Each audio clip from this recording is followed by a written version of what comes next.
More details are emerging after former Public Enterprises Minister Malusi Gigaba handed himself to police in Pretoria this morning. The authorities now say he has not been arrested. Gigaba will therefore not appear in the Specialised Commercial Crimes Court today. The National Prosecuting Authority says his charges relate to the irregular procurement of multi-million rands worth of locomotives at Transnet. Gigaba, who's also an ANC member of the NEC, will soon step aside from all party responsibilities. All right, now SABC News reporter Samkele Maseko joins us in studio to give us an update on this specific matter. Good afternoon, Samkele. Quite a lot of moving pieces in this specific case. We saw a statement from Malusi Gigaba yesterday indicating that the NPA had indicated that he needs to present himself in court, the 7th of November being today, but now we understand that he doesn't need to present himself. This was quite clear. What exactly is happening now? What is very clear here is that yesterday Julius Malema let the cat out of the bag, particularly in that engagement he had with the IDEC head, Advocate Johnson, questioning whether there's any imminent arrest of any high-profile politician within the next 2-3 days, 24 hours, which ultimately this morning, through our sources yesterday evening, we were then alerted that a high-profile ANC politician and former Minister of Public Enterprises would then submit himself and hand himself over to the police station this morning in Pretoria.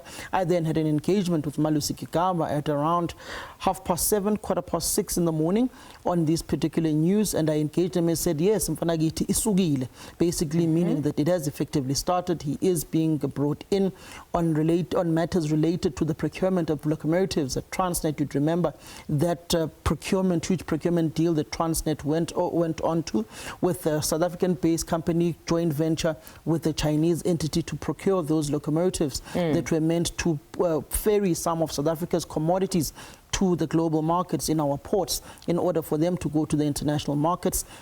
That procurement definitely did not take place, but monies were definitely transferred, and it was at a time during the capture of the state-owned enterprises by the infamous Gupta brothers who looted state coffers within the country. So this case essentially relates around this particular matter. You did hear Advocate Johnson speaking yesterday at the ad hoc committee that they are looking at matters arising from the various commissions taking place, particularly from the State Capture Commission of Inquiry. Julius Malema even questioned why are they going after low-hanging fruits, which is lowly individuals within the public service, and not going after high-profile politicians who were involved in the high-scale looting of the state. When you look at the allegations around Thabang Makwetla, who's already being investigated and has already been charged.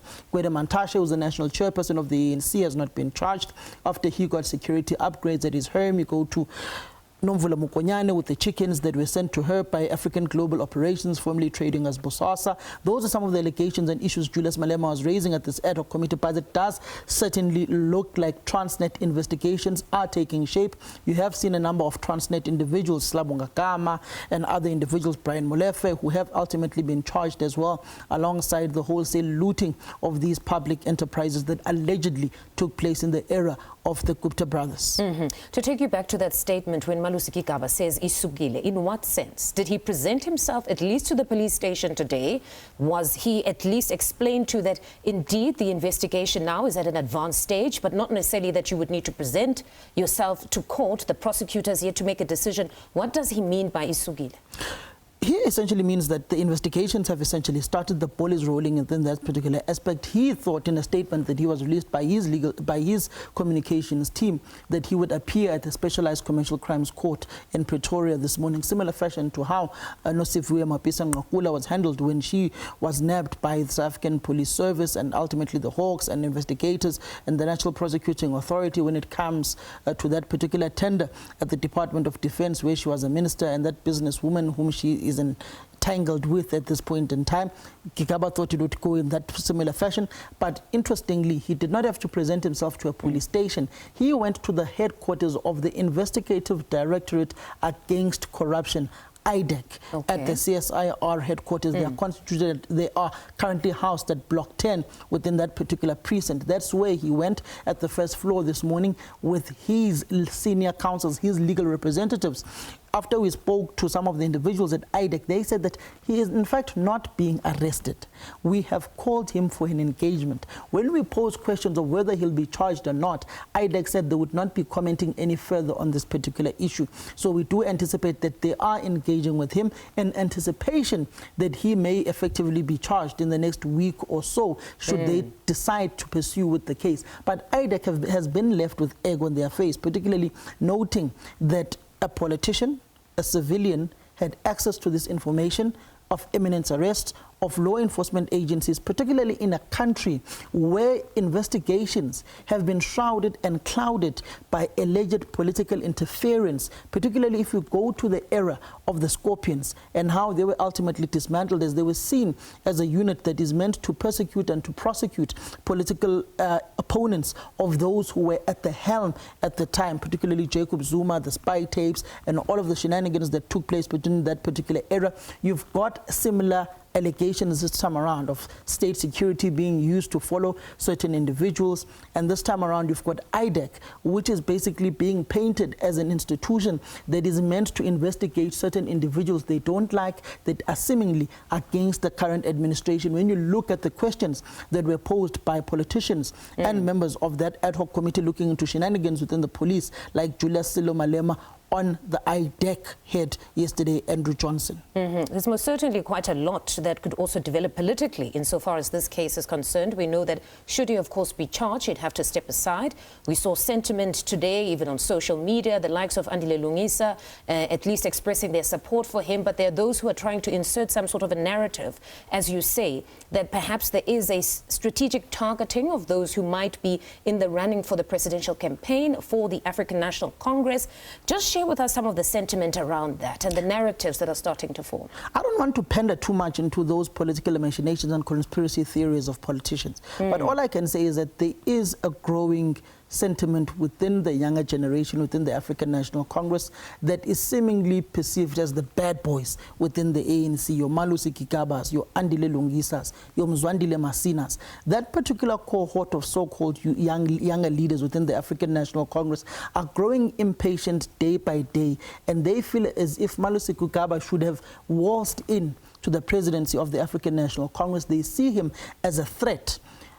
They see him as a serious contender for the leadership of the African National Congress against the old guard of the ANC. But in contrary, you've got another view of those who grew up with Malusi Gigaba within the structures of the ANC Youth League, particularly in the then Southern Natal region before KZN was broken up into 11 regions and built up into a province, that the likes of Malusi Gigaba did unnecessary wrong things when they were ministers, and they forgot the ground, and they focused too much on securing the bag for themselves instead of building a strong political base that will ultimately propel them into the top echelons of the leadership of the ANC. If you look at the history of Malusi Gigaba, he was seen as the blue-eyed boy of then President Thabo Mbeki. Julius Malema at times says that Malusi Gigaba was busy mimicking Thabo Mbeki instead of standing up and being the president of the ANC Youth League, that you can't look back and record chronologically what were the achievements of Malusi Gigaba as the president of the ANC Youth League. So there are a myriad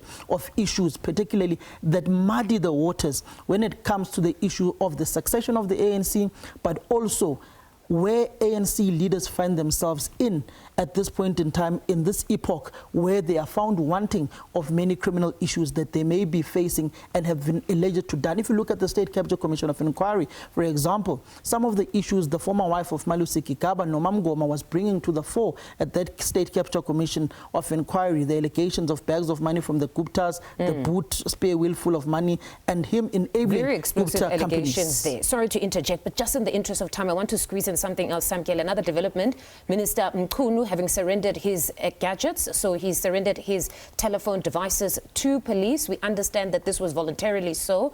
What exactly do we know now about that matter? He has handed over his cell phones, his laptops, his iPads, his electronic devices to the African Police Service as they continue with their investigations around the allegations that he had relationships with the criminal underworld, with the likes of Usmuzi Ket Matlala and other criminals who were masquerading and corrupting senior officials within the South African Police Service, and that war that is there between Deputy National Commissioner Shadrack Sibia and the National Commissioner Fani Musamula and Minister Senzo Mkhunu not seeing eye to eye with National Commissioner Fani Masemula. So it is centralizing around those issues, and Senzo Mchunu saying that he wants to uphold the rule of law and investigations must continue unhindered. Samkele, thank you very much as always for joining us in studio. That's SABC News senior reporter Samkele Maseko.